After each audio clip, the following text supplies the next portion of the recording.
D'abord, quelqu'un même qui dit salut qui n'est pas le salut. C'est ça. Ça veut dire qu'il a pris mon temps pour déterminer le caractère du salut. Si vous savez qu'il est éternel. Bon, maintenant tu vois, il va te dire, tu dis, il a perdu, bon, dis-moi alors, l'éternel veut dire quoi? Ta bouche va être fermée encore.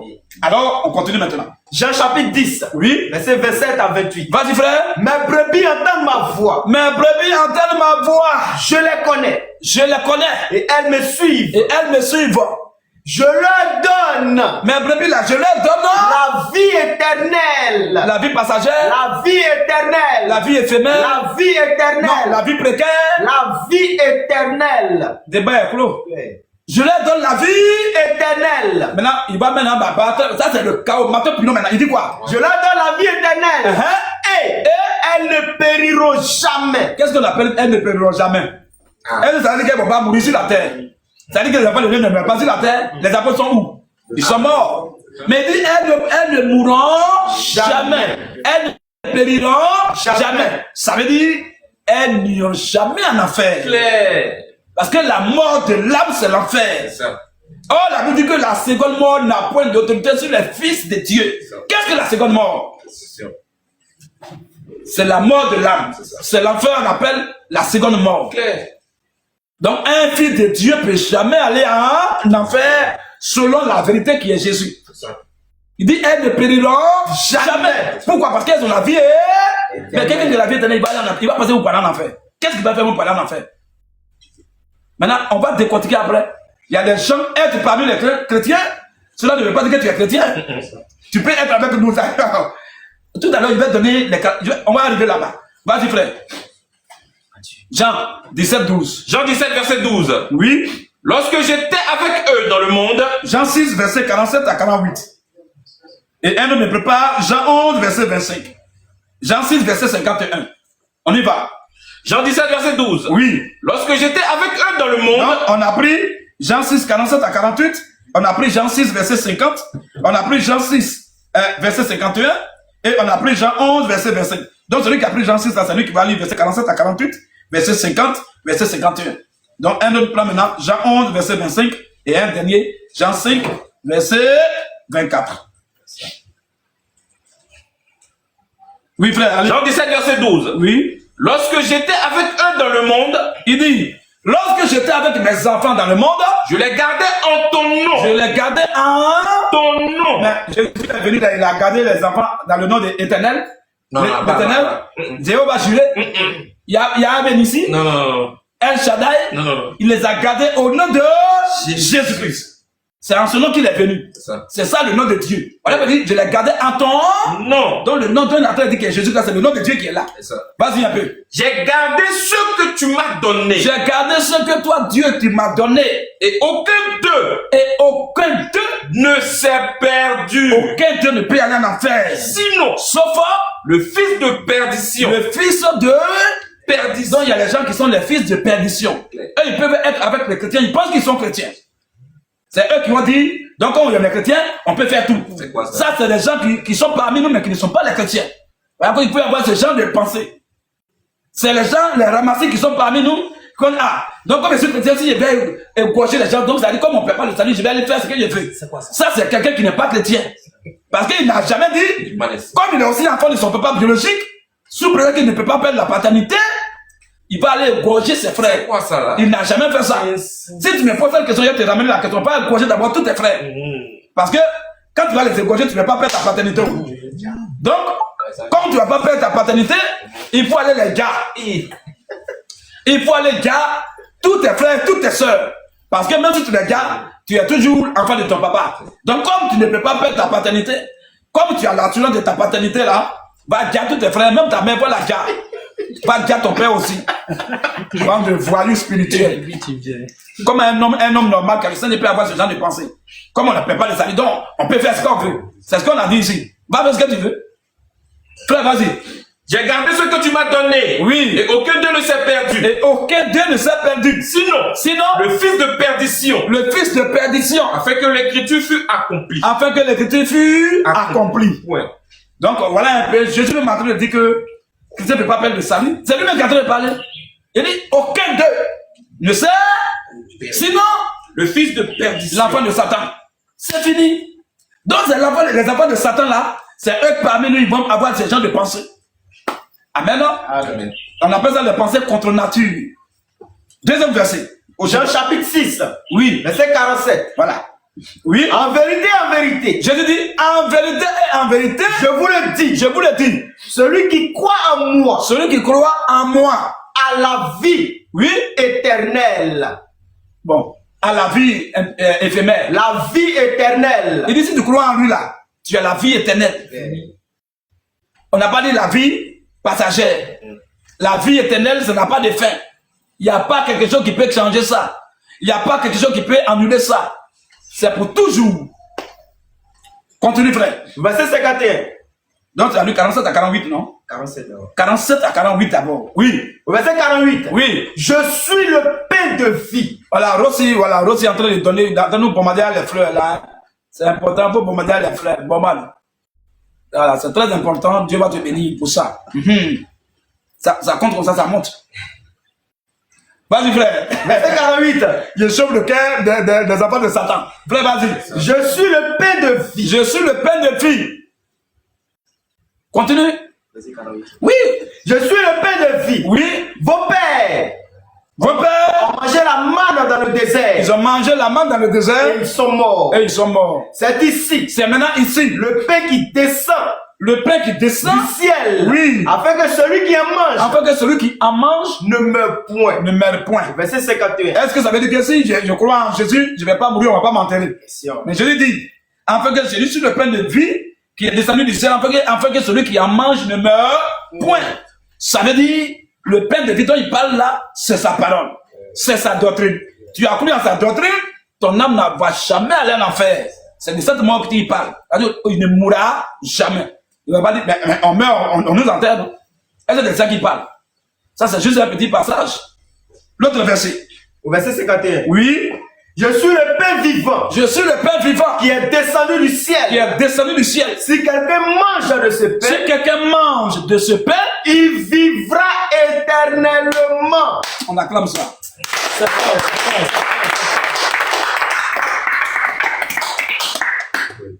Si quelqu'un mange de ce pain, Il vivra éternellement. il ne va pas passer par l'enfer pour aller quelque part. Jamais. S'il croit en Jésus là, on ne va pas aller quelque part pour être trié. On ne va pas aller quelque part pour descendre au ciel. Un homme qui a cru en Jésus, qui a la vie éternelle, il va passer dans le feu pour aller quelque part. Pourquoi cette malédiction? Pourquoi ce châtiment? Je crois ou bien je ne crois pas? Bon, moi je crois. Je vais passer dans le feu pour aller quelque part. Lui, il ne croit même pas. Lui et moi, on a le même sort, on a le même passage. Maintenant, quelle est moi l'importance de ma croyance alors? Si le mécréant, le féticheur, l'infidèle, l'injuste, l'idolâtre, lui haut, moi haut, à quel degré en affaire d'abord? Là-bas, il va venir nous trier. C'est quoi ça là? Vous ne voyez pas que le diable est en train de vous piéger? Parce que là-bas, c'est dans les salles de tout. Tu vois, là, on a fait peur de trier. Un feu ardent. Voilà. Abraham a dit, mon petit, toi tu es là-bas, tu ne peux pas venir ici. C'est fini. Moi je suis ici aussi, je ne peux pas venir là-bas. C'est impossible. Donc si vous croyez en Ibrahim, à Abraham, dites-toi Amen. Donc le fait que quelqu'un vous dit là-bas, vous allez passer dans le feu, en affaire pour aller au ciel, sachez que c'est doi. C'est doi. C'est doi. C'est diba doi même. Ok, continuons frère. Jean 11, 25 et Jean 5, 24, dernier verset. Jean 11. On va passer au dernier point. Oui. Jean 11, verset 25. Oui.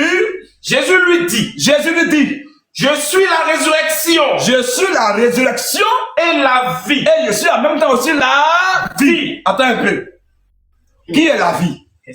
Ça, c'est juste un petit clocher. Qui est la vie? La vie, c'est Dieu. Il n'y a pas deux vies. Il n'y a pas trois vies. Ta mère et ton père ne sont pas la vie. Mais c'est un être divin qui est la vie. C'est Jésus. Claire. Il dit, il est la vie, et puis en même temps, il est la résurrection. Donc, ça veut dire que la résurrection, ce n'est pas un événement. Ce n'est pas une convention. La résurrection, mais c'est quelqu'un. C'est un être divin. Il dit, je suis. Il n'a pas dit que j'ai la résurrection. Je suis la résurrection. Je suis. Le verbe être est un verbe d'état. Ça montre la nature de quelqu'un. Il dit, résurrection, là, c'est moi. Bon, maintenant, si toi, tu n'es pas en lui, On dit bye bye. Tu vas aller rester à côté de Momo. Et puis vous allez pleurer là-bas. Vous voyez? Donc la résurrection là, c'est Jésus. La vie là, c'est Jésus. Si tu ne l'as pas, tu as la mort éternelle en toi. Si tu ne l'as pas, tu ne vas pas ressusciter. Parce qu'il va y avoir deux résurrections. Il y a une première résurrection, ça va s'opérer. Et on va manger. On va boire. C'est là quand Jésus dit, je ne boirai plus désormais de ce fruit de la vigne. Jean 26, verset 29. Jusqu'au jour où j'en boirai de nouveau avec vous dans le royaume de mon Père. C'est en cela, c'est dans le millénium que ce verset va s'accomplir totalement. Parce que dans l'éternité, la chair et le sang ne peuvent pas hériter là-bas.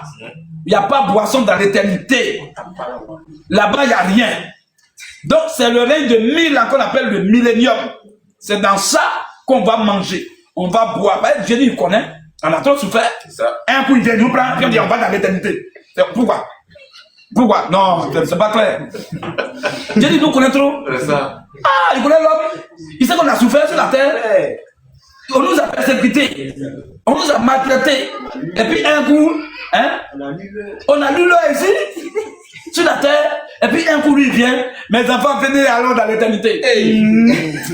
Donc, il n'y a pas petit boucan. Il n'y a pas petit boucan d'abord. On va faire le boucan. C'est fort. On va manger. On va boire. On va s'enjailler. Et ce, pendant 1000 ans. Ça, est-ce que vous savez pourquoi? Vous connaissez le mystère. Un juillet derrière enseignement là-dessus, ça. Vous connaissez le mystère de l'empêchement par Dieu de tous les hommes à ne pas vivre 1000 ans sur la terre? Qui a vécu le plus dans la Bible? Il s'appelle comment? Métuséla. Il est mort à quel âge? 969 ans. L'homme qui a vécu le plus dans la Bible, il a vécu 969 ans. Il lui restait 31 ans pour avoir 1000 ans. Dieu l'a empêché. C'est exprès. Vous savez, il pouvait faire 1000 ans. Il y a des gens qui avaient 1000 ans. Même Adam a fait 900 et quelques. 930 ans, je pense bien. Il y a des gens qui ont fait 900 et quelques. Métuséla a fait 969. Mais Dieu les a empêchés pour ne pas qu'ils fassent 1000 ans parce que cela est réservé pour le show. Ah, c'est clair.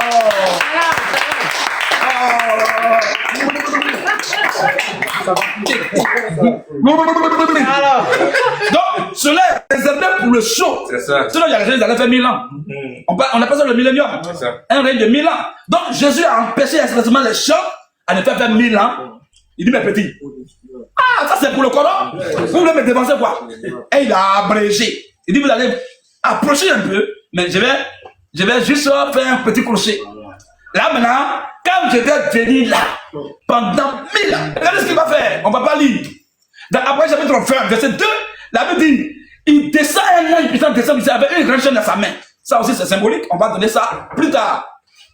Puisque, de façon régulière, nous allons donner des enseignements très solides. La nourriture des aigles, des lions, et non la nourriture des faucons et des éperviers. Regardez un peu le faucon. Le faucon ressemble à l'aigle. Le faucon, il est rapide, il plane. Mais où il ne peut pas dépasser l'aigle là, c'est dans la vision. C'est dans la vision dans les hauteurs. Cela veut dire quoi? Quand Jésus dit, oh Saint-Esprit, il faut aller doucement. Oh, il faut aller doucement.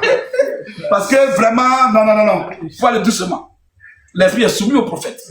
On va doucement. Je dis dans Matthieu, ces gars qui vont apparaître là, ils vont faire des miracles au point même de séduire, s'il était possible, même les élus.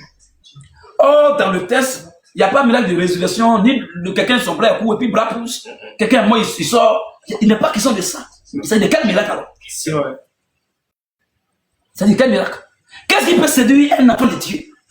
Vous voyez, ce miracle, il est mort, on crie et puis il sort. Oui, il est la pied court, on fait pied pousse. D'autres même, ils ont pris, ils ont passé dans leur voiture. Ça là, c'est pas ça qui va blaguer un enfant de Dieu. La seule chose qui peut tenter de séduire un enfant de Dieu, c'est ce à quoi il a accroché. En d'autres termes, c'est la doctrine. Donc, ça veut dire ces gens-là, ils vont tellement prêcher. Ça sera tellement vrai. Mais il y a un petit détail. Il y a un petit détail qu'on va capter et on sera branlable. Sinon, si tu n'as pas l'esprit de Dieu, tu vas dire, waouh, voilà ce que j'ai cherché, mon âme cherchait depuis. Et tu es parti. Alléluia. Et tu es emballé. Voilà pourquoi j'ai dit, ils vont faire. Vous savez que vous ne savez pas que prêcher la parole, c'est un miracle. La Bible, c'est le plus grand miracle de tous les temps, que même Satan ne peut pas faire. Voilà pourquoi la Bible dit, quand tu prêches et qu'un enfant de Dieu croit là, la Bible dit, la joie est au ciel. Personne ne peut faire ça. Mais quand quelqu'un meurt, puis on le ressuscite, qu'est-ce que les gens sont contents? Ça, c'est pas parmi les humains, parmi vous. Sa famille est contente, c'est fini, ça s'arrête là. Mais il n'y a pas de joie au ciel. Mais quand tu prêches, il va mourir après encore. Voilà. Quand tu prêches et que quelqu'un croit là, c'est là la plus grande joie de tous les temps. Et là, la joie est au ciel devant les signes de Dieu. C'est-à-dire que le ciel même est heureux. Dieu est fier. Parce que ce miracle qui a été opéré là ne peut en aucun cas être opéré par aucun humain sur la terre. Si ce n'est pas la nature, le Fils, l'élu de Dieu. C'est le plus grand miracle de eux. C'est ça, il dit que nous on fait les miracles chaque jour. C'est ça. Voilà, c'est un miracle, c'est nous on fait ça. Aucun ne peut faire ça. Donc je ferme la parenthèse. C'est de ça que Jésus parle, qu'ils vont faire des miracles. S'il était possible de séduire les élus, c'est-à-dire qu'ils vont prêcher, hein. Ils ne vont pas dire Jésus est Satan. Non. Jésus est Bézébut. Jamais. Ils vont dire Jésus est Dieu. Jésus est mort, il est ressuscité. Jésus est tant. Ils vont dire tout ça là. Mais il y a quelque chose qu'ils vont ajouter. Et si tu n'es pas prudent, tu es emballé et tu es armé pour l'enfer pensant que tu vas au ciel. Et quand tu vas rendre l'âme là, ton âme va se retrouver dans les abîmes de perdition. Tu seras étonné. Mais pourtant il a dit que Jésus était Dieu. Pourtant il a dit que Jésus est mort, il est ressuscité. Pourtant il a dit que Jésus était temps, que Jésus était pur, que Jésus était prêt à mater les musulmans. Mais tu seras surpris que tu vas tomber dans le même panier avec le petit de Allah subhanahu wa ta'ala là-bas. C'est de ça qu'il s'agit. C'est important. Amen. Amen. C'est à cause de ça, vous qui me suivez bien. J'ai pris l'exemple sur l'aigle et sur le faucon. D'abord, de façon du point de vue vitesse.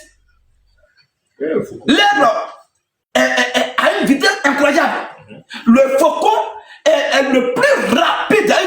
Sa vitesse, il plane. Mais il y a quelque chose que... Non, Dieu même a mis tout dans la nature. La nature est un grand pédagogue, est un enseignant. Regardez un peu. L'aigle, il ne rate jamais sa cible comme ça. Même si l'aigle qu'il a raté, il ne meurt pas. Le faucon, il a raté, il meurt. On appelle ça la chute du faucon. Voilà. Quand le faucon plane, il vit avec une vitesse incroyable. Et il voit aussi de loin. Mais il ne peut pas voir de loin que l'aigle. Alors quand il décolle, frère, on dirait les chouquois là. Bon, comme ça. Il plane comme ça. Quand il vient, il prend, c'est fini. Qu'il a raté, la moitié des triplés, c'est fini. Amen. Amen. Donc, du point de vue vitesse, vous voyez qu'ils sont semblables. Du point de vue plané, ils sont semblables. Du point de vue décollé, ils sont semblables. Du point de vue aller pour la trajectoire, ils sont semblables. Précision, ils sont semblables. Même la vue, mais ce qui les distingue un peu, c'est que le faucon chute. Voilà. Et il meurt. On dit la chute, c'est catastrophique. Ça veut dire quoi sur le plan spirituel? Je ferme ça. Voilà. Ah, je vais donner l'information d'un jour. La chute du faucon, ça veut dire quoi dans la Bible? La Bible en a parlé.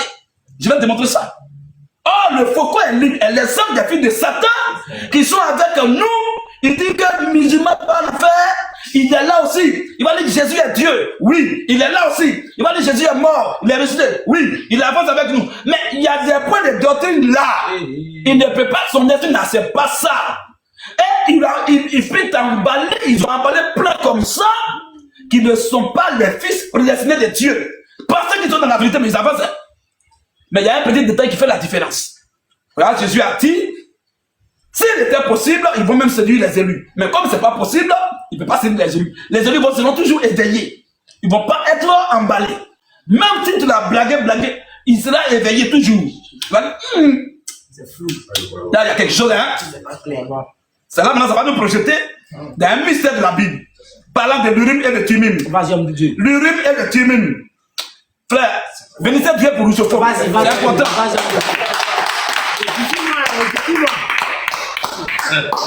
Bénissez Dieu. Les frères, hier, il a reçu l'appel de deux pasteurs. Et non, un pasteur puis un évangéliste.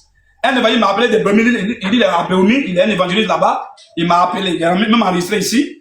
Il dit vraiment, frère, tu ne me connais pas. Moi, je suis un évangéliste. Mais Je prie et je gêne pour toi dans le siècle. Il dit, c'est la première fois qu'il te dit ça. Je te suis depuis 2021. Que c'est grâce à tes enseignements qu'aujourd'hui, même les musulmans reculent devant moi. Même les pasteurs comme vous ne pleurent pas aujourd'hui. Allez là, il dit non, frère, s'il ne t'appelle pas, c'est-à-dire qu'il dit, c'est comme c'est le fait, il faut qu'il te dise pour que je respire bien. Il m'a appelé pour me dire, pour me bénir, il dit, mais il va nous inviter là-bas. Il m'a béni jusqu'à fatigué. Il dit, frère, voilà, de peut-être personnes qui connaissent, qui voient clair, qui voient notre importance. Un enfant de Dieu connaît l'importance d'un enfant de Dieu. Mais un fils de Satan, il faut faire tout ce que tu veux de bon, il va trouver quelque chose de quoi dire, pour te discréditer, pour t'humilier. C'est tout comme ça. Donc regardez un peu. L'Urim, quand je lui dis, ils vont séduire les... S'il était possible, même les élus, non? Quand on met ça dans l'Ancien Testament, au temps d'Aaron et de Pharaon, sinon de Aaron et de Moïse, alors ça débouche maintenant sur l'Urim et le Tumim. Vous connaissez le nom de l'Urim et le Tumim? C'était accroché au pectoral de Aaron. Les habits sacerdotaux là qu'ils portaient. On mettait miroir. Même quand il m'a dit, comme des doseaux. On fait tout ça. Mais à ça, il y a deux choses qui doivent être attachées à son habit. Et on appelle ça l'Urim et le Tumim. Maintenant, l'Urim et le Tumim là, gravé encore avec 12 pierres selon le nombre des 12 pierres d'Israël. Sur lui toujours. Maintenant, quand tu viens, quand il y a un problème, il y a un jugement qui est délicat, qui ne peut pas être perçu ou détecté par n'importe qui, par un homme comme ça, un homme dans la rue comme ça. Alors, Aaron va porter les habits là. Et il vient s'asseoir. Et les gens vont venir parler. Ils voient la situation, même, il n'était même pas là-bas. Il ment ou il ne ment pas, on ne sait pas s'il ment ou s'il ment pas. Donc quand tu parles,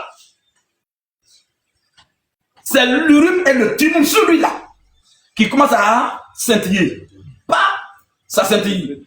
Pas, ça scintille. Quand ça scintille, ça veut dire que ce que tu dis est vrai. Quand tu parles, même si tu peux parfois être éloquent. Quand l'Urim et le Tumim ne scintillent pas, ça ne s'intime pas, ça veut dire que ce que tu dis, tu es un menteur. Oui. Ça veut dire quoi? Quand aujourd'hui notre Urim et Tumim, c'est le Saint-Esprit en nous. Quand tu es en train de parler, même si tu es éloquent, tu es versé dans les Écritures, ce que tu es en train de dire, si ce n'est pas vrai, le Saint-Esprit en moi ne peut pas dire Amen. C'est pas possible. Tu vas parler, ça ne peut pas passer. Il dit non. Ça veut parle bien, mais non. C'est-à-dire qu'il y a quelque chose qui ne va pas. Pourquoi? Parce que l'Urim et le Tumim, que le Saint-Esprit en toi, ne répond pas, ne parle pas. Ça veut dire que l'homme est dans le faux. Amen. Sinon, vous pensez que moi je me lève comme ça pour combattre que l'homme est dans le faux. Non, hein? Je le fais d'après l'inspiration divine. Amen. Mais un jour, il y a donné un enseignement sur ça. Il y a plein d'enseignements à donner, frère. Il a dit maintenant, là, vous allez manger les enfants de Dieu. Vous allez manger. Les corbeaux aussi, les faucons vont prendre ça et puis vont aller se jouer les dangereux quelque part, comme ils ont toujours fait. Et ils vont jamais reconnaître la valeur d'un homme de Dieu. Regardez un peu, l'apôtre Paul, il a reconnu la valeur des hommes de Dieu qu'il a trouvé. Pierre, Jean-Jacques, tous il a parlé d'eux en bien. C'est toujours comme ça. Le Saint-Esprit apprécie toujours le Saint-Esprit. C'est comme ça. Mais les enfants de Satan, ils vont prendre, ils vont remplir, et ils vont partir, et puis ils vont se jouer les dangereux. Quand ils dormaient hier, Dieu m'a révélé que le Saint-Esprit là, dans l'ancien Testament, c'était le le Tumim. Quand tu parles de ça, ta bouche, ça veut dire que c'est vrai. Si ça ne bouge pas, c'est ce que le Saint-Esprit m'a dit, il m'a révélé. Oh, il ment! Ça veut dire que c'est le chauffeur qui est devenu dans son Saint-Esprit. Mais il ment maintenant. Oh, lui, mais c'est qu'il ment, mais il a vraiment menti. Donc, c'était juste une petite parenthèse pour que vous sachiez qu'on marche avec des gens, mais on doit être vigilant. Pas parce qu'il dit Jésus, Jésus, que je vais dire c'est mon frère. Non. Mais si on ne fait pas, on n'est pas vigilant là. Je lui ai dit d'être prudent. Si on n'est pas prudent, frère, tu vas bâtir une dénomination, une tour de Babel spirituelle, sans t'en rendre compte. Toi, t'en rends compte, tu te dis, ah, mais c'est fini. Dieu est un Dieu de principe. Il est un Dieu de... Tu as désobéi à ces principes-là. Reviens vite à la raison. Dans le cas contraire, tu t'en vas servir Dieu en dehors de sa volonté. Et tu vas pleurer de façon douloureuse. Amen. Amen. Donc voilà de quoi il s'agit. C'est pour dire seulement qu'un enfant de Dieu ne peut jamais perdre le salut. Puisque le salut étant en lui, il va toujours l'aider. Voilà pourquoi la Bible dit, nous sommes même, souvent on ne sait pas ce qu'on va demander dans nos prières. Mais le Saint, mais qui fait quoi? Qui fait quoi? Qui fait quoi? Le rhume est une modèle, contemporain maintenant. Donc le Saint-Esprit en nous là, soupire. Intercède, dit, lui-même il parle en nous par les soupirs inexprimables. Et quelque part, le même Paul dit encore, l'Esprit, avec grand E, Saint-Esprit, rend témoignage à notre esprit, petit E, notre esprit humain. Il y a un esprit en toi. Païen, chrétien, il y a toujours l'esprit en nous tous. Ce que le païen n'a pas en lui, c'est le Saint-Esprit. Alors, ça va, le Saint n'est pas dans nous. Ça va, il y a des gens, ils agissent, on dirait les animaux. Il peut prendre des gens pour les gorger sans s'en rendre compte. Il peut prendre les gens pour les couper. Il peut prendre les gens pour les brûler. Il n'y a aucune conscience. Mais Saint-Esprit ne peut pas parler en lui, il n'a pas en lui. Mais nous, au moins, quand on veut faire souvent quelque chose, le Saint-Esprit t'interpelle et te dit, ah, ça là, et tu regrettes. Et tu viens me demander pardon. On t'a pas obligé, mais toi-même de toi-même, tu viens demander pardon. Parce que l'esprit qui est en toi t'a convaincu. Amen. Amen. Très bien. Donc, c'était juste une parenthèse pour que les frères encore soient un peu relax. On continue maintenant. Jean 11, verset 25. Oui. Jésus lui dit, Oui. je suis la résurrection Je suis la résurrection et la vie. Oui. Celui qui croit en moi Celui qui croit en moi vivra. vivra. Quand même, Quand même, il serait mort. c'est la mort. Vous voyez un peu? Une phrase complète dans laquelle il y a 3 temps différents. 1. Celui qui croit en moi présent vivra. Futur, quand même, il serait mort, conditionnel. Ça veut dire quoi?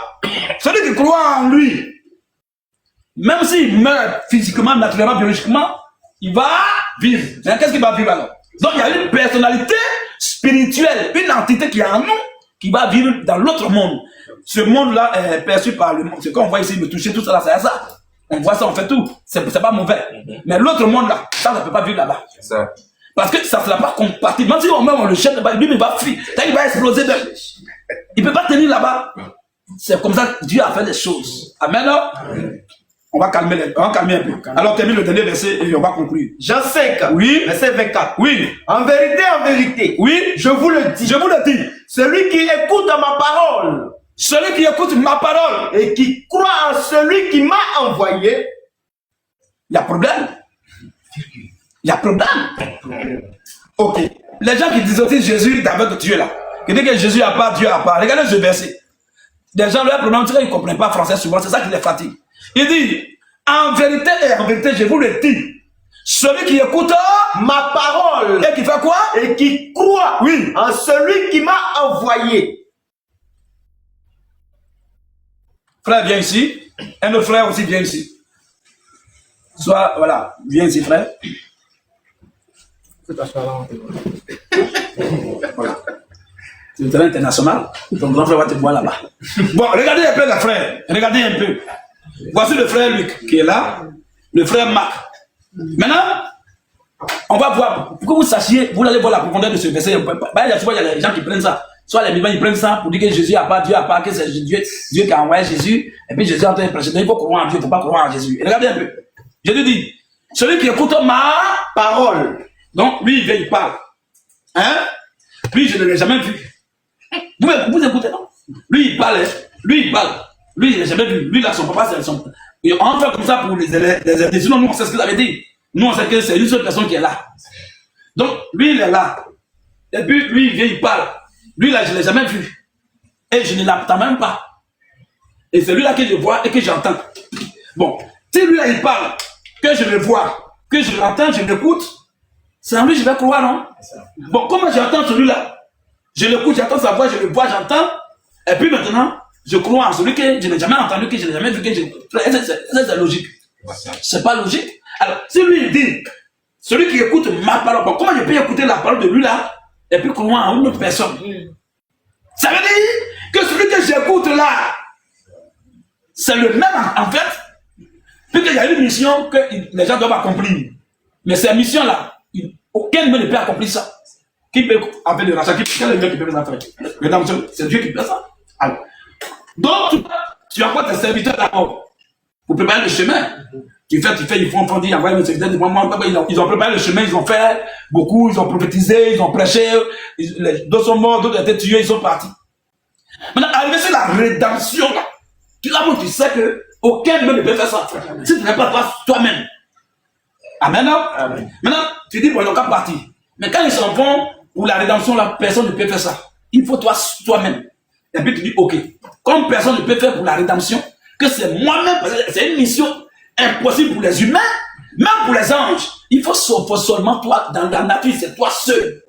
Et maintenant tu dis, ok, comme il sait que personne ne peut faire ça, ne peut accomplir ça, ne peut réussir ça, si je ne veux pas, mes enfants, là, tous vont aller en enfer. C'est pas bon, il n'y aura pas la vie éternelle. Pas c'est toi qui as la vie éternelle.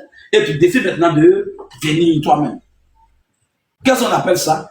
Il a décidé. Qui t'a envoyé? C'est quelqu'un qui t'a envoyé. Donc tu t'es envoyé toi-même. C'est tout. C'est pas ça? Donc on dit Dieu s'envoie lui-même, les gens pensent que c'est compliqué. Non! Mais si c'est pas envoyé, qui va envoyer Dieu? Dis-moi. Non, dites-moi, qui va envoyer Dieu? Donc, allez-y frère. Donc vous devez comprendre directement par là que quand il parle, il est en train de parler de lui-même. Ça, on a déjà appris ça autrefois. Dieu parle de lui-même en parlant comme s'il parle de quelqu'un. C'est comme ça. Donc elle dit, celui qui écoute ma parole et qui croit à celui qui m'a envoyé à la vie éternelle, c'est-à-dire que lui-même qui parle à celui qui s'est envoyé. Amen. C'est clair. Donc c'est fini.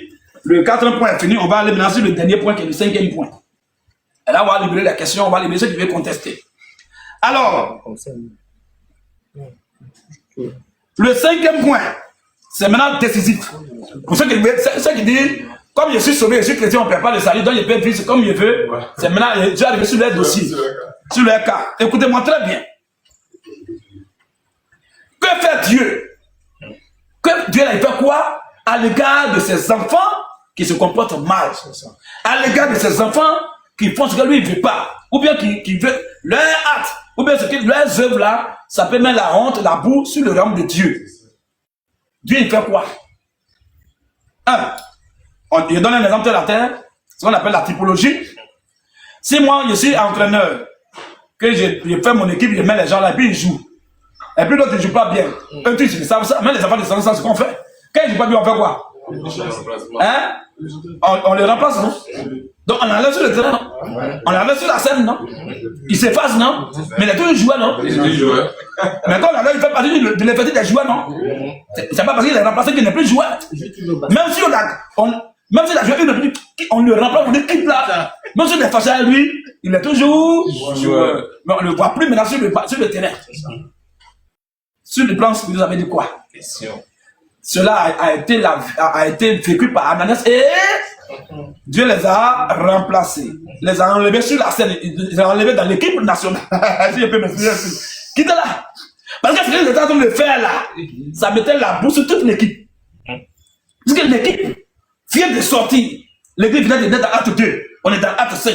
Ce qu'ils sont en train de faire là, ça peut emmener les autres là à faire de n'importe quoi aussi. Chacun va dire, si comme ça, là, moi, il a caché l'argent aussi. Chacun fait ce qu'il veut, on s'en fout. Les hommes vont dire, il n'a rien vendu, il a vendu là. Et puis ça a devenu autre chose. Et comme Dieu sait que l'église vient de naître, était dans la marche, si Dieu il tolère ça, ça va gâter tout. Il est obligé de passer à la vitesse supérieure et de les enlever sur la scène. Et la Bible dit à la fin, toute la crème de Dieu a rempli tout l'auditoire. Non, donc c'est pas bon. Il va plus faire. Amen, non? Amen. Mais ils sont allés au ciel. C'est clair. Il faut parler toujours de l'équipe. C'est bon? Je continue toujours. On va lire les versets. Donc, quand les enfants viennent d'école là, Dieu le punit. Dieu ne lui arrache pas son salut. Dieu le punit. Dieu le châtie. Dieu le sanctionne. Mais attention, le châtiment de Dieu, je vais lire noir sur blanc dans la Bible, vous allez voir qu'il y a des gens qui ont perdu leur travail à cause de leur mauvais comportement à l'égard de Dieu. C'est pas bon. Ils sont désobéis à la parole de Dieu. Dieu a arraché le travail, il a perdu le travail, il est devenu bizarre maintenant. Donc Dieu peut t'appauvrir. Étant riche, tu peux devenir pauvre si tu ne fais pas ce que Dieu veut. Mais tu es juste son enfant étant pauvre. Très bien. Il y a des gens que Dieu a frappés de maladies. Mais ils sont toujours enfants de Dieu. Dieu a frappé de maladies. Il a déconné. Dieu te bombarde de maladies là-bas. Souvent, ces maladies incurables, l'homme ne peut pas guérir même ça. C'est Dieu qui a mis ça là-bas. C'est un déo, il a mis dans ta chair. C'est accroché à toi. Amen. Amen. Mais tu es toujours son enfant dans la souffrance. Il y a d'autres, même que Dieu va jusqu'à la mort. Le châtiment de Dieu peut déboucher jusqu'à même sur la mort. Et on va lui voir sur le plan, il y a des gens que Dieu a tués. Mais ce sont ses enfants. Tu peux même faire un accident, tu deviens handicapé. Par exemple, tu prends tes pieds là pour aller faire n'importe quoi. Dieu dit, bon, comme il a pris, voilà pourquoi il fait ça.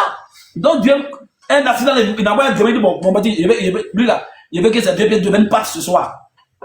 Et boum, oh, le frère là, il a fait tout là, il n'a pas mort, mais ses pieds. Voilà. Il peut marcher encore demain, parler parce qu'il faisait hier. Voilà comment Dieu fait. Donc quand un enfant de Dieu déconne là, Dieu le châtie, Dieu le punit, Dieu le corrige, Dieu le sanctionne, mais Dieu n'enlève pas son salut à lui. Et je vais maintenant, j'ai déjà parlé, planté le décor, on va lire noir sur blanc ces versets dont je viens de parler. Premier verset.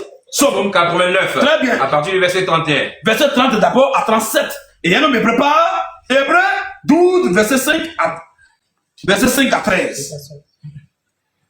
Somme 89 à partir du verset 30. Donc, un enfant de Dieu qui vit comme il veut, comme il dit que comme je suis sauvé, il y a le salut, je vais faire ce que je veux. En le faisant, tu peux mourir dedans. Un, tu peux prendre une maladie qu'on ne peut jamais guérir. Deux, même il y a les gens qui ont perdu les enfants. Dieu a tué les enfants. Et tes enfants, comme tu aimes ta femme, tes enfants, et puis tu t'en fous de Dieu, Dieu, il tue ta femme, il tue tes enfants. Et tu restes là-dessus. Et on va lire ça aussi. Il y a des gens qui étaient en haut, qui conduisaient tout un pays entier. Dieu l'a réduit à néant. Dieu l'a réduit à néant, étant enfant de Dieu. Il a perdu tout. Et il est devenu zéro. Et son boy est venu le gouverner. C'est comme là, Dieu ridiculise les gens. Tu es son enfant, mais c'est lui qui fait ça. Mais tu ne perds pas le salut. Tu as toujours le salut. Mais il te corrige. C'est ça qu'on appelle un bon père. Même, moi, je suis là, quand mes enfants ils déconnent, est-ce qu'ils deviennent mes voisins? Est-ce qu'ils deviennent pauvres? Ce sont toujours mes enfants. Mais je peux les frapper. Je peux dire que je ne donne pas déjeuner. Il donne déjeuner à tous ses frères, puis je le laisse. C'est ma sanction. Pour qu'il change. Pas pour qu'il devienne mon voisin. Pour qu'il devienne meilleur. Pour ne pas qu'il recommence ce qu'il a fait là. C'est pas ça. Un père, ton enfant fait quelque chose là. Moi, j'ai vu au village. Dieu m'a fait, je suis petit, mais Dieu m'a fait beaucoup de choses là. J'ai vu au village quelqu'un, son enfant a déconné. Il courait pour faire son enfant. Les gens disent pardon. Les gens, vous laissez l'enfant pardon. Il ne veut pas. Quand il a fait bon enfant, il est resté dedans. Enfin, mort. Son propre enfant, hein. Son propre enfant. Son enfant qu'il a engendré. Il est en train de poursuivre les gens, les femmes, pardon, vous le laissez, pardon. Quand l'enfant vient, il attend. Par exemple, quand l'enfant, tu veux le frapper, il court, il attend de pied, peut-être, il veut frapper mon enfant, il court, puis il rentre chez lui, comme ça, il attend Luc. À cause du respect de Luc, là, je laisse l'enfant, il peut l'attendre à la maison, mais il ne va pas l'enlever dans le pied de lui pour le frapper. À cause du respect. Mais lui, il ne voulait pas. Il a arrêté l'enfant dans la main des gens, quand il a fait beau, l'enfant est tombé, il est mort. Mais quand l'enfant est tombé, il est mort, là. L'enfant qui est tombé, il est mort, là. Son cadavre, là, devient un cadavre de poulet. Hein? Donc on va aller en télé, on va dire ici repose au poulet. Mais lui qui a là, c'est toujours son nom en main. Ou bien frère, c'est pas ça. Donc c'est qu'on vit même naturellement, mais d'abord ça les échappe. Donc ça va dire que non, on peut pas le saluer. Si j'ai comporté mal, il n'a pas le temps de se repentir. Bon, qui même donne le temps à l'homme de se repentir même? Je vais ce débat là, celui qui est prêt, tout ce débat là, je le fais même d'abord, peut-être même à la télévision, mais sur une chaîne de radio. Là, on va les ridiculiser jusqu'à ce qu'ils sachent que, en fait, Dieu t'a pas appelé au ministère, reste dans ton coin, tu vas manger, tu vas grandir. Il faut laisser. C'est pas tout le monde qui prêche. C'est pas à tout le monde que Dieu donne le ministère. Tu n'as pas le ministère, reste dans ton coin, tu vas apprendre les enseignements, tu vas grandir, tu vas avancer. On n'a pas dit on prêche pas, on va pas au ciel. Tout le monde veut se faire voir. Tout le monde, maintenant, tout veut se faire voir. Alors, c'est un peu ça. Donc, quand un enfant de Dieu déconne, Dieu le frappe. Dieu le châtie, Dieu le corrige. Et la correction de Dieu, ça peut être maladie. Ça peut être pauvreté. Ça peut être accident. Ça peut tuer ta femme. Ça peut même tuer tes enfants. Ça peut même toi, ta propre mort. Il y a tout ça dedans. C'est punition de Dieu. On va lire ça maintenant, noir sur blanc. Oui. Psaume 89 à partir du verset 30. Rapidement. Je rendrai sa postérité éternelle. Au verset 31, rapidement. Au verset 31. Oui. Si ses fils abandonne ma loi, abandonne-moi Dieu, ma loi, et ne marche pas selon mes ordonnances. Si ses enfants ne marchent pas selon mes ordonnances, s'ils violent mes préceptes, si ses enfants violent mes préceptes, ils n'observent pas mes commandements. Puis, bon, il y a tout dedans. Préceptes, commandements, ordonnances. Il y a tout dedans.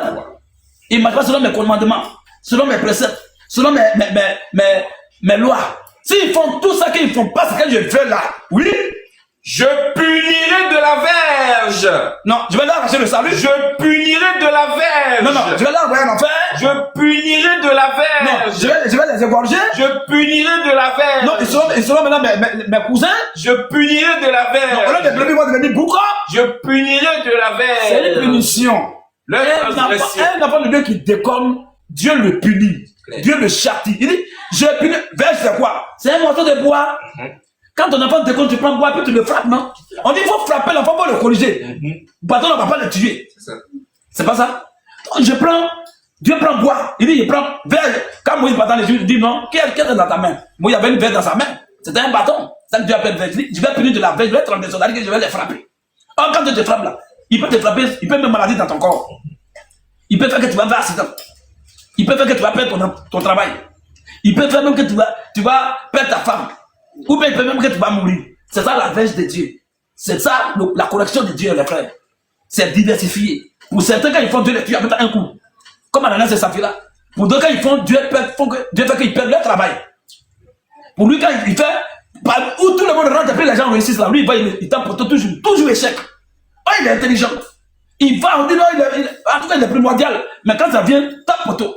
Il échoue à un point, il est un seul point, il espère pour. Et Dieu veut te pousser à dépenser tout ton argent. Et il espère. Ben, s'il échoue, au moins à 100 points là. S'il échoue à 100 points, c'est là que découragé. Mais voilà, il va dire non, ça ne fait plus. Mais Dieu veut qu'il échoue, il y a à un point, à demi-point. Il va dire, il essaie un peu. Bon, c'est pas grave, l'année prochaine, il apprend. L'année prochaine, il fait encore, il échoue dans 0,5. Il dit, et à chaque fois, il dépense son argent fini, et puis il échoue toujours. Oh, il n'est pas bête, il est intelligent. C'est Dieu qui fait ça. Dieu est en train de le frapper pour qu'il prenne le conseil, pour qu'il arrête ce qu'il est en train de faire là. Amen, non? Amen. Donc, je pense que tout est bien compris. Comme c'est bien compris maintenant, on va aller maintenant, vous allez voir ce que j'ai dit. Est-ce que c'est écrit, ou bien j'ai mangé, ou bien j'invente? Alors, je punirai de la verge. Je vais punir de la verge. Leur transgression. Et par des coups. Leurs iniquités. Mais. Par des coups. Mais, Dieu des coups. Tu reçois un coup de Dieu, tu sais ce que ça veut dire.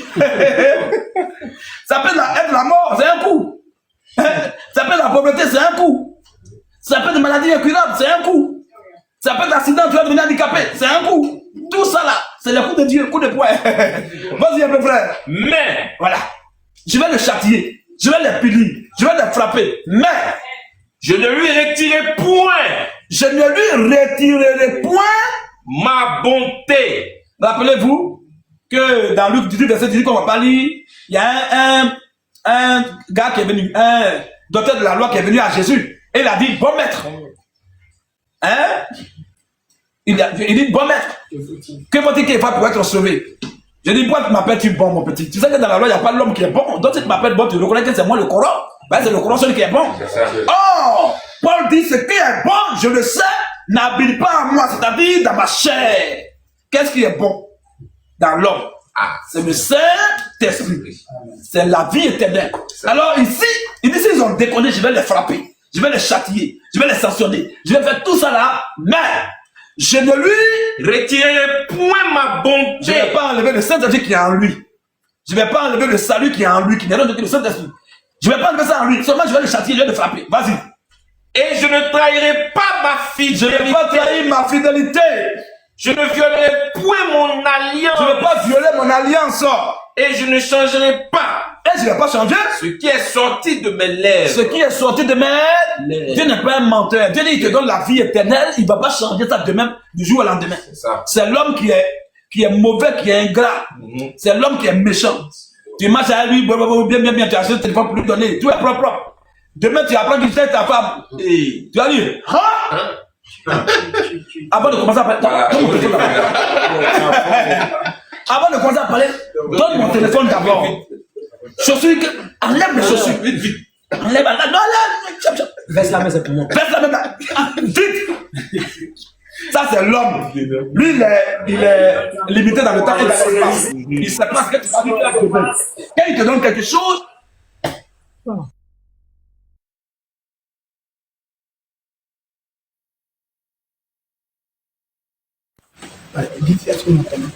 vous m'entendez les frères, est-ce que ça va? Est-ce que vous m'entendez?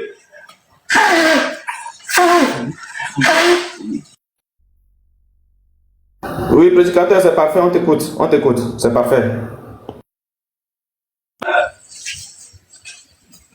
Ok, merci l'aigle, merci. D'ici, très bien, les frères disent c'est propre, le son est bon, ok.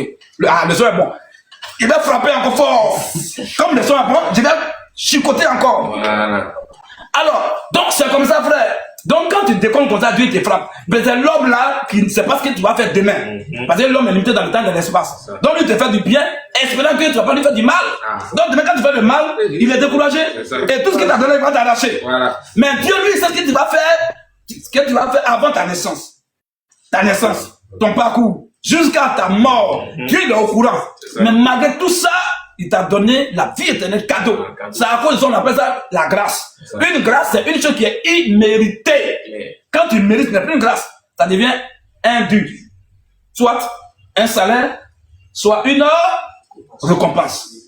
Un mérite. Mais ce n'est plus une grâce. Alors, s'il n'y a pas ta partition, tu ne pouvais même pas avoir ça. Et quand on t'a donné ça, c'est une grâce. Moi qui suis là, si quelqu'un vient me donner tout à l'heure avion, même dans mon cauchemar, je peux avoir avion comme ça. Hein, frère? Mais si on m'a donné l'avion, mais c'est une grâce. Je n'ai pas donné l'argent pour lui, mais il n'a pas acheté ça. Il m'a donné ça cadeau.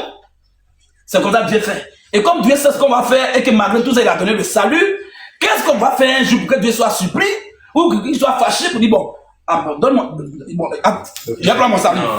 Ça, c'est l'homme qui fait ça. Dieu n'est pas un homme pour mentir. Il est fidèle. Alors, deuxième verset. Hébreux 12. Oui. Verset 5. Hébreux 12, verset 5, oui. Et vous avez oublié l'exhortation. 1 Corinthiens 11, verset 32. 1 Corinthiens 11, verset 32. 1 Corinthiens 11, verset 32. Vas-y, frère. Et vous avez oublié l'exhortation. Quand un enfant de Dieu déconne, quand un chrétien déconne, il a le salut. Et puis, malgré qu'il a le salut, il fait ce qu'il n'a pas correct, Dieu le châtie, Dieu le punit, Dieu le frappe. Dieu peut faire qu'il va perdre son travail. Dieu peut faire qu'il même il va mourir. Dieu peut faire même qu'il va devenir pauvre. Dieu peut faire qu'il va tomber malade. Il va avoir des maladies incurables. Dieu peut faire que même partout il passe là, il ne réussit jamais. Toujours l'échec l'accompagne partout. C'est comme ça que Dieu fait. C'est ça qu'on appelle le châtiment de Dieu, la correction de Dieu, la punition de Dieu. C'est comme ça que Dieu fait. Mais Dieu ne lui arrache jamais son salut. Du coup, on ne peut jamais perdre le salut. Parce que celui qui a donné le salut là, il est fidèle. Et il ne ment point. Continue maintenant. Hébreux 12. Oui. Verset 5. Oui. Et vous avez oublié l'exhortation. Et vous avez oublié l'exhortation. Qui vous est adressée comme à des fils. Qui vous a été adressé pas comme les esclaves, mais comme à des fils. Oui. 2 points. Mon fils. Mon fils. Ne méprise pas le châtiment du Seigneur. Il ne faut pas mépriser la correction de Dieu, le châtiment de Dieu. Et ne perds pas le courage. Hein? Et ne perds pas courage. Et ne perds pas courage. Lorsqu'il te reprend. Voilà, il ne faut pas te décourager lorsqu'il te reprend. Vas-y un peu, frère. Car le Seigneur châtie celui qu'il aime. C'est clair. Donc, quand tu déconnes, comme tu es son enfant, il t'aime, il te châtie, il te frappe. Mais si tu fais quelque chose qui ne te frappe pas, il n'y a pas de danger, il n'y a rien, il faut te poser la question, c'est vraiment, je suis le voisin ou bien je suis son fils. Amen. Vas-y un peu. Car le Seigneur châtie celui qu'il aime. Et il frappe. Là, on n'a pas dit qu'il enlève le salut. Et il frappe. De la verge. Comme mon enfant fait quelque chose, je prends bâton, puis je le frappe. Bâton, ça on l'appelle verge. Il prend, puis il le frappe, qui change. Mais il est toujours mon enfant. Vas-y. Et il frappe de la verge. Et il frappe de la verge. Tout ce qu'il reconnaît. Pour ses fils. Pour ses fils. On acclame ça, frère. Continue un peu. Au verset 7. Oui. Supportez le châtiment. Alors supporte maintenant la punition. C'est comme des fils. C'est comme à des fils que Dieu vous traite. Que Dieu vous traite. Car quel est le fils? Quel est le fils? Qu'un père ne châtie pas. Ne punit pas, ne corrige pas. Mais si vous êtes exempt du châtiment. Si vous n'avez pas part du châtiment, de la punition, de la correction, auquel tous on part, auquel tous les enfants de Dieu en parlent, hein, vous êtes alors des enfants illégitimes. Des enfants illégitimes. Et vous êtes des enfants du voisin. Parce qu'il ne peut pas frapper l'enfant du voisin, même s'il fait quelque chose qui n'est pas bon, il peut aller en prison pour ça. Donc ça me fait mal, mais je ne le laisse pas, c'est pas mon enfant. Donc si tu fais tout et puis Dieu connaît les autres qui sont ses enfants, toi tu n'as jamais été corrigé. Mon abat, mon frère, tu es avec nous, mais tu es avec nous, tu es parmi nous, mais tu n'es pas de nous. Continue un peu. Vous êtes donc des enfants illégitimes, des enfants du voisin, et non des fils. Continue. D'ailleurs, puisque nos pères selon la chair, puisque nos parents biologiques selon la chair, nous ont châtiés, et que nous les avons respectés, ne devons-nous pas, à bien plus forte raison, nous soumettre au Père des esprits. C'est pas clair. Nous soumettre, il nous a corrigé, donc maintenant on se soumet désormais. Nous soumettre au Père des esprits pour avoir la vie, nos pères, ne pas mourir.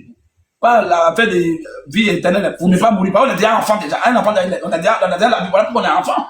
Donc, pour ne pas, il dit pour avoir la châtiment de Dieu va jusqu'à la mort biologique. Monde naturel. Vas-y. Nos pères nous châtient pour peu de jours. Nous châtient juste pour un peu de temps. Comme ils le trouvaient bon. Comme ils jugent correct. Ils trouvent bon, oui. Mais Dieu nous châtie. Nous corrige, nous punit, nous sanctionne. Pour notre bien. Pourquoi? Pour notre bien. Pour aller en enfer? Pour notre bien. Pour perdre le salut? Pour notre bien. Pour notre bien. Afin que... Est-ce que ça on a besoin d'expliquer ces versets, frère? C'est clair. Ça, on n'a pas besoin d'expliquer ça, c'est le niveau CP2. Hein? Ça, c'est le niveau, on a pris le niveau de dernier pour parler. Il a le niveau CP2. Donc, j'ai pris le plus bas niveau pour que tout le monde comprenne ce que mon langage. Continue un peu. Tu vas aller jusqu'au verset 13, oui. Il est vrai que tout châtiment, toute punition, toute sanction semble d'abord un sujet de tristesse. Et non de joie. Mais il produit plus tard. Bon, quel enfant qui déconne, qu'on veut frapper, et puis il dit, hey, papa, tu me frappes bien, hein? Hey, tu me frappes bien, papa, frappe-moi, oh, papa. Quand tu me frappes, il est fâché. Ça lui fait mal. Mais plus tard, c'est pour son bien.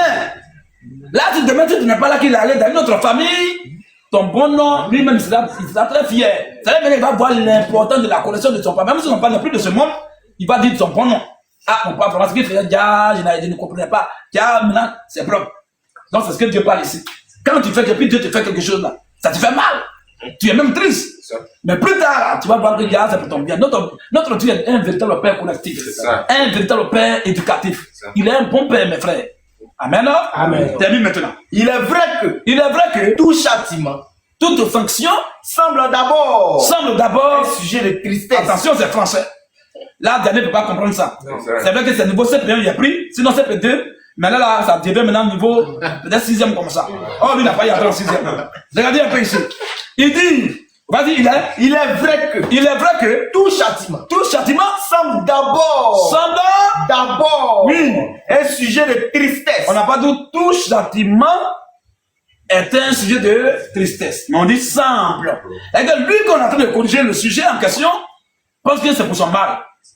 Mais plus tard, il va savoir que c'est pour son bien. Donc, pour que le bien puisse arriver, il faut que ça passe par le mal. Pour que tu puisses avoir la vie, il faut mourir. Pour que tu puisses ressusciter, il faut mourir. Amen. Amen. Jésus a dit un jour comme ça c'est juste une petite parenthèse de quelques secondes. Jésus dit, sur le grain de blé qui est jeté à terre, il meurt, il demeure seul. C'est ça? Mais, s'il meurt, il fait quoi? Il devient beaucoup. C'est un grain de riz qui a mis dans le sol. Lui, avant qu'il pousse, là, il va d'abord mourir. Et sa mort, là, va engendrer la vie.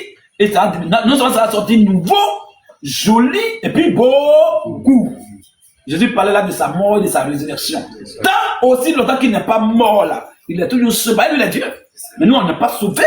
Il est sauvé, il va rester dans le social là-bas. Mais sa mort, là, et puis il sort là, il dit que il devient beaucoup. C'est à cause de ça que nous, on est sauvé. C'est plus.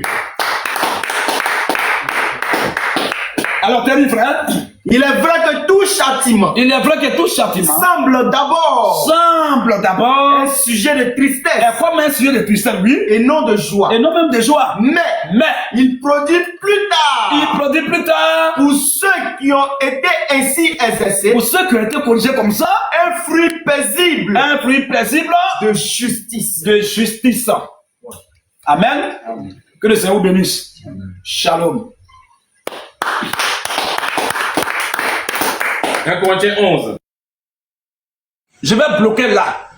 C'est un sujet qui est tellement capital et décisif que je bloque ici sur ce point 5 et la conclusion aussi.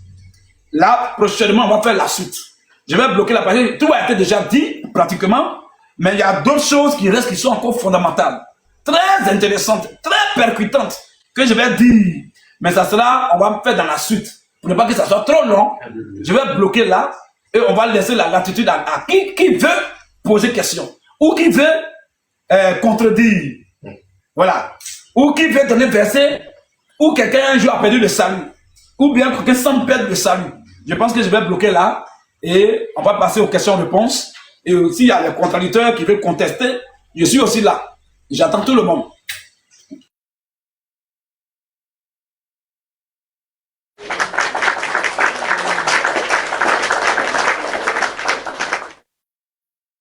Ok.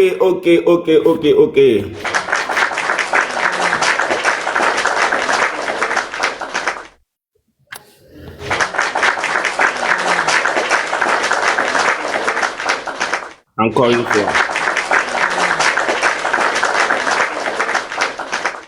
Voilà. Prédicateur, que le Seigneur te bénisse abondamment pour ce message, pour cet enseignement si profond, si clair et si spirituel.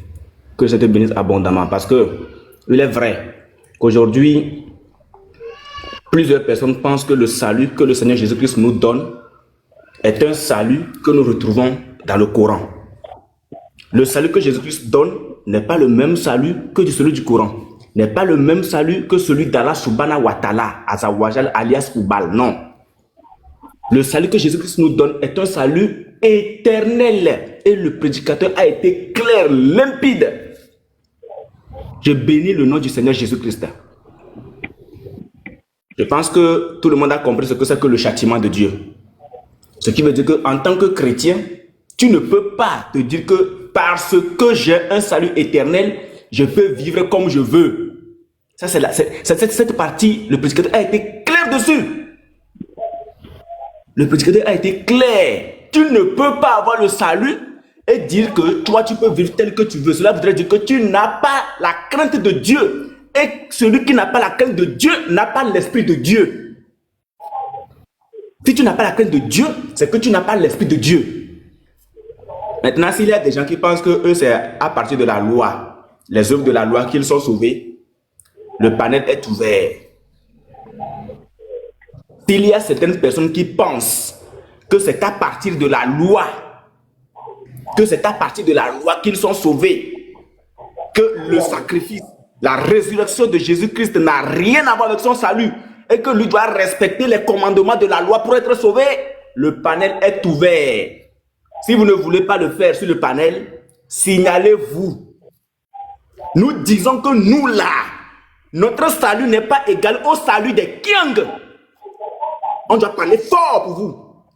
Notre salut n'est pas égal au salut des Kiang, au salut des musulmans. Non, jamais de la vie. Attention, comme le dit la piqûre. Notre salut là, c'est Jésus-Christ. Notre salut, c'est l'Éternel des armées, le véritable Dieu. Donc si toi dans ta tête là, si toi dans ton esprit, dans ta conscience, tu te dis que toi, pour que tu sois sauvé, il faut que tu t'accroches à la loi. Ouais, ce sont des bandits. Il faut qu'on s'accroche à la loi pour être sauvé. Nous sommes des bandits. Venez nous prouver que votre salut là, comment est-ce que vous le perdez et comment vous faites pour le récupérer après. Ça c'est très important, puisque nous sommes des bandits. Donc, le panel est ouvert à tous ceux qui sont contre ce salut qui vient d'être prêché tout à l'heure. Parce que pour nous, le salut, c'est Jésus-Christ. Et nous disons que nous ne pourrons jamais perdre Jésus-Christ. Nous ne pourrons jamais perdre Jésus-Christ. Et c'est clair. C'est vous qui avez en tête que vous pourrez perdre votre salut si vous vivez mal. Personne n'a dit ça, que parce qu'on a le salut, on peut vivre mal. Personne n'a dit ça. Le prédicateur a été clair. Prédicateur, encore une fois, merci beaucoup. Parce que ce que vous avez en tête et que vous racontez tous les jours, le prédicateur vient d'éclairer tout le monde. C'est vous, hein. Si vous-même vous avez eu, c'est-à-dire que vous avez eu à vivre n'importe comment. Si vous avez eu à vivre n'importe comment et que vous pensez que vous avez arrêté à un moment et que c'est ça qui vous a donné le salut, tant mieux. Nous ne sommes pas dans ça. Nous ne sommes pas dans ça. Celui qui a Jésus-Christ là. Prédicateur, permettez-moi de lire un verset. Voilà, ce n'est pas pour compléter. Frère, si les frères peuvent nous aider là-bas. Titre 2, 11 à 12. Est-ce que les frères peuvent nous aider là-bas à lire? J'aime bien. Titre 2, 11 à 12. Et je laisse maintenant le panel à tous ceux qui pensent que leur salut dépend de leurs œuvres de la loi. Voilà. Titre 2, versets 11 à 12. Car la grâce de Dieu source de salut pour tous les hommes, a été manifestée. Elle nous enseigne à renoncer à l'impiété et au convoitisme mondaine. À pratiquer l'impiété. À renoncer à l'impiété. Vas-y, frère. Et au convoitisme mondaine. Oui. Et à vivre dans le siècle présent selon la sagesse, la justice et la piété. Amen. Merci beaucoup, frère. Que le Seigneur te bénisse. Le panel est ouvert. Tu penses que le salut se perd? Tu penses que tu peux perdre Jésus-Christ? Tu as la parole. Petit marteau. Petit marteau. Voilà, ok. Donc, voilà, je pense que c'est ouvert à tout le monde, ceux qui viennent poser des questions, parce qu'il y a les frères qui, peut-être, il y a des versets, voilà, il y a les frères ou les sœurs qui ont peut-être des versets, voilà, qui ne comprennent pas. Quand on lit, peut-être que ça peut sembler comme si quelqu'un pouvait perdre son salut. Je pense qu'il n'y a pas de mal en cela. Vous donnez ces versets-là, on va lire devant tout le monde et on va vous aider. Si vous avez une ambiguïté quelque part, ah frère, moi tel verset-là, vraiment, j'ai lu, mais ça me paraît un peu bizarre. Voilà, je suis resté un peu perplexe, donc on va vous éclairer. Que ce soit un verset de l'Ancien ou du Nouveau Testament, vous pouvez donner ça. S'il y a des frères qui ont des questions, il y a des soeurs qui ont des questions, c'est pas mauvais de poser des questions. Jésus prêchait, on lui posait des questions. Si on prêche Jésus, on doit aussi accepter qu'on nous pose des questions. Donc nous sommes là, c'est maintenant la phase des questions et réponses. Les questions que vous voulez poser, ça va sur le salut. Voilà, le salut là, est-ce que je peux le perdre? Ou bien, ok, si je ne peux pas le perdre, mais au cas où j'ai fait tant, qu'est-ce qui se passe? En tout cas, c'est ouvert maintenant à tous ceux et à toutes celles qui veulent poser des questions de compréhension, qui ont une ambiguïté quelque part. Je pense qu'on va vous donner la parole. C'est pas mauvais. Sentez-vous libre. C'est pas la guerre, c'est pas palabre. On est entre frères, sœurs. Posez des questions, sentez-vous libre et posez des questions que vous voulez. Voilà. Et on va s'éclairer, on va s'aider mutuellement. Donc. Ok, merci beaucoup, prédicateur. Donc, petit marteau, tu peux conduire ça. Tu dispatches la parole. S'il vous plaît, que tout se fasse dans la paix, dans le respect mutuel. S'il vous plaît, dans la paix et dans le respect mutuel. Merci, petit marteau. En tout cas, merci, prédicateur, pour l'enseignement. En tout cas, nous, on a pris note. Il dit, bon, essaie de muter Guy Chocolat, là. Essaie de le muter un peu, parce que le montier, c'est pas muté. Voilà, donc, le prédicateur, en tout cas, a donné l'enseignement et les aigles, nous avons pris note. Voilà, l'enseignement était pur, et c'est clair, et c'est net. Voilà, donc, s'il y a des chrétiens qui comprennent le grec, parce qu'il y a les grecs, et puis il y a les chrétiens aussi, voilà, qui ne comprennent pas les grecs, mais qui veulent poser des questions, qui sont sur le panel, voilà, vous faites signe. Je vois qu'il y a beaucoup de demandes, je ne sais pas, il y a Évangélie, il y a Setso, il y a Guichot. Voilà, s'il y a des chrétiens grecs qui veulent poser des questions, voilà, vous ouvrez le micro et vous posez la question. Voilà, et le prédicateur va répondre. Et voilà, je crois que... Bon, c'est ça, non? Ça dit, il pose question, le prédicateur répond et puis il rebondit sur c'est comment? Celui qui veut poser question, voilà, il ouvre son micro, il commence à parler pour ne pas que ça soit un protocole qui va allonger les choses. Voilà, j'ai tellement parlé longtemps, donc on va aller droit au but. Comme tu es là, tu permets déjà. Celui qui veut poser question, il démute son micro et il pose la question directement de façon verbale et on répond. Okay, et il pose la question, il ferme, et puis s'il y a un verset, on lit, et puis bon, il se mute et on explique. Si on finit d'expliquer, s'il n'est pas d'accord, il peut démuter encore pour dire ce que lui pense. Ok, après pour ça marche. Donc les chrétiens grecs et les chrétiens non grecs, voilà, il y a Setso qui est là. Voilà, il croit que lui doit être un grec. Donc Setso, tu as la parole. Merci, Père Matou. Ok, donc, homme de Dieu, vraiment, que Dieu vous bénisse. Hein.